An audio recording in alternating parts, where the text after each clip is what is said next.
Hey Caroline, how you doing? I've got your work up here, so let's jump over here. Attach my digital version. Looking forward to some feedback. Absolutely, you got it. So I've got the PDF, and I actually loaded this up in Acrobat because I want to be able to zoom in and zoom out.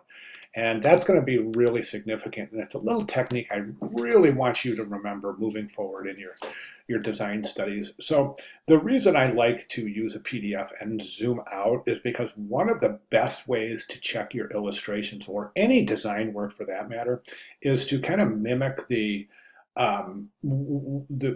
what the work would look like at a distance. I think it's the best way to check contrast, especially, and also spatial relationships and page mechanics. So, what the most important thing is that you're really able to zoom out and take a look from a distance, then to zoom in and look at different zoom levels to see what you're seeing.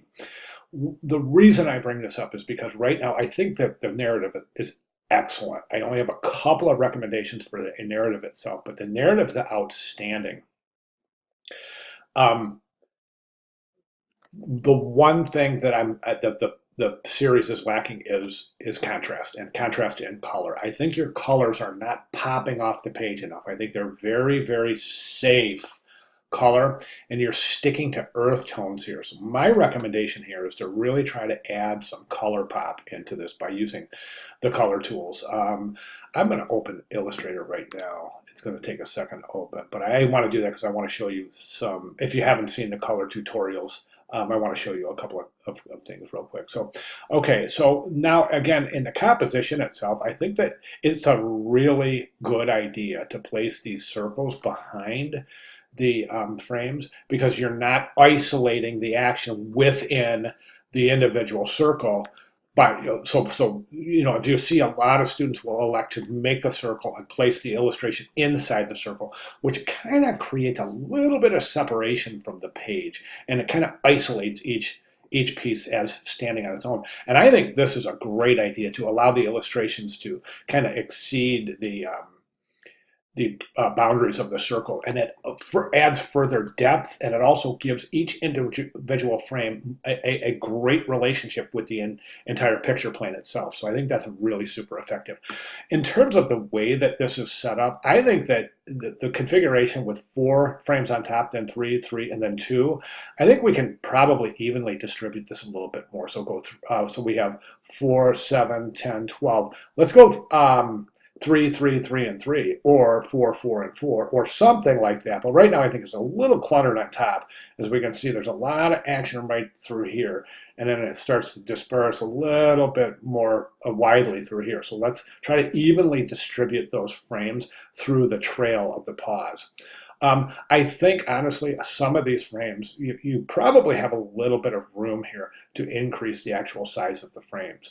Another thing I would recommend is taking the pause and putting them behind the frames. So right now, I think the pause have just too much. They're too much. They're trying to grab attention away from the illustrations. They have no choice to. They're so dark and it's a pattern. So we immediately want to start following this, which would be very effective if they were placed, if the trail of paw prints were placed behind the illustrations themselves, actually connecting the illustrations and not creating this separate kind of timeline. Do you see what I'm saying? I think it'll be a little more interesting.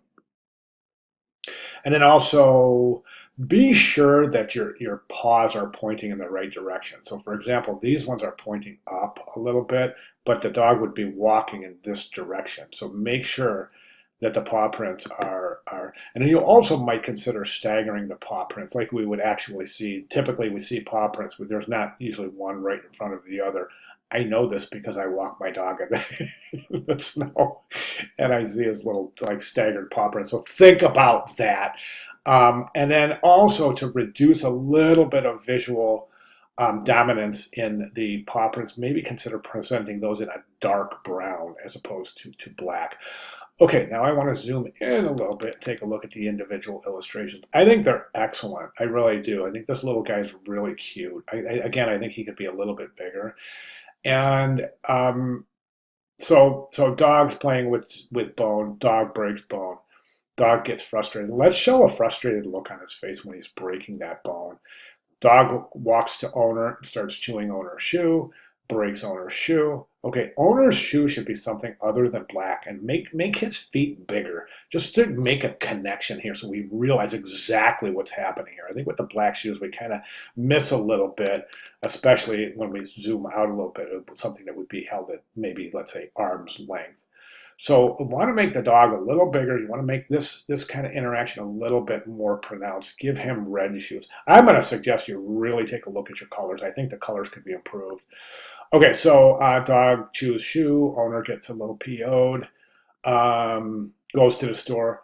This is a nice shot, right? That perspective, it indicates, it just develops this as a store. I think it's smart. Not only the little logo, but the fact that you've got these shelves with balls on them. That's good. Little lack of contrast there based on color. I'll talk about that in a second. Man comes home. Good job presenting different perspectives of the guy. I think that might be one of the most effective. One thing we don't have, though, is a three-quarter. We've got three-quarter perspectives from him, from his facing him from his left, but we don't have any facing him from his right. So to add variety, you might add another frame, or you might change the perspective of one of these frames to have him shifted from three-quarter left to three-quarter right. It'll add a little visual engagement. So buys the bone, takes the bone home, gives it to dog, dog breaks the bone. Now they're both bummed out. I think at this point it's really important to show like this really super frustrated look on his face and the dog's face especially. I really think the dog could be bigger. I do. I think that dog should play a little bit more prominent of a role in the compositions. Maybe you could show a little sad dog here, like with the kind of eyebrows poking up like this with his eyes sad, like he just got yelled at or something right there. Okay. So, okay, breaks the bone. Maybe a frame in between here and here where the man is just going like this, or maybe the man and the dog are going like this, like what to do now. That will reinforce the frustration associated with that frame, and it will set up nicely the idea, the kind of eureka aha moment. Okay, so man gets the idea. Man walks into the bathroom. Man grabs a towel. Man plays with towel. Tails. Yeah, you got to show that tail wag, man. You go to this little kind of like movement on that dog's tail wagging. Again, dog is really small. I really want that dog to be a little bigger. I think it's really going to make a big difference. Okay, and then maybe even one final frame where, actually this is pretty good, but maybe even one more final frame where he's showing the dog. Maybe this time back to this, where the dog has taken the toy. He's playing with the toy now. Maybe the dog takes the toy back to his bed, where we start from the beginning again, where he's laying in bed playing with his new toy. Okay, as far as color goes, now the color tools I wanted to mention are this. Okay, this is very, very strange. I don't know why that's happening. That's weird. Okay, I'm just going to open up a file in Illustrator, and let's just go file new.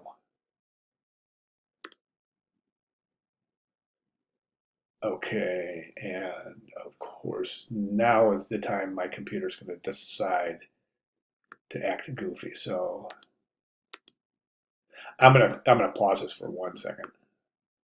I wanted to show you these color tools. These were covered in tutorials within the class resources, but I just want to make sure you know these are here. So I think that a more dramatic color scheme will really, really work here. Again, I think these colors are really super safe. And I definitely recommend adding some pop in the illustration. Don't be afraid of color. Now's the time. Now's the time as a student. Now is the time to experiment with color. Just notice something. The bone could probably be a little bit more pronounced as we see here. Almost missed the bone here.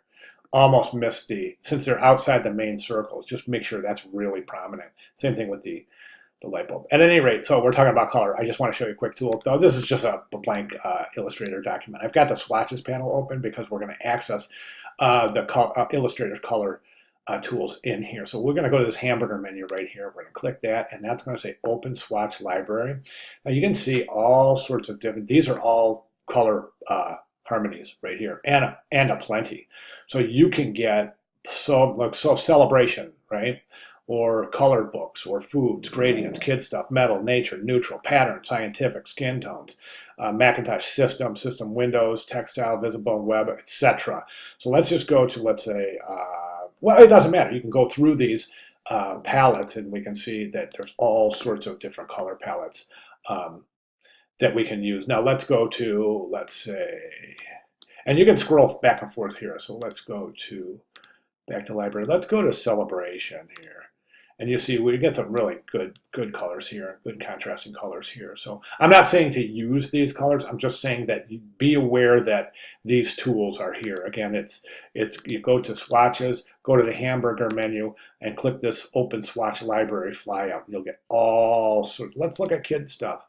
All sorts of really cool and harmonious color palettes. Harmonious. These are all predetermined and they are harmonious. So there's no reason not to use these tools, right? I think it's a really good way to train your eye to using effective color by using pre-established harmonious color palettes. All right.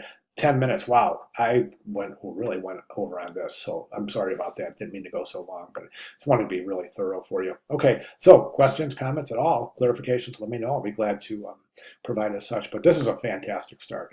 Okay, thank you very much.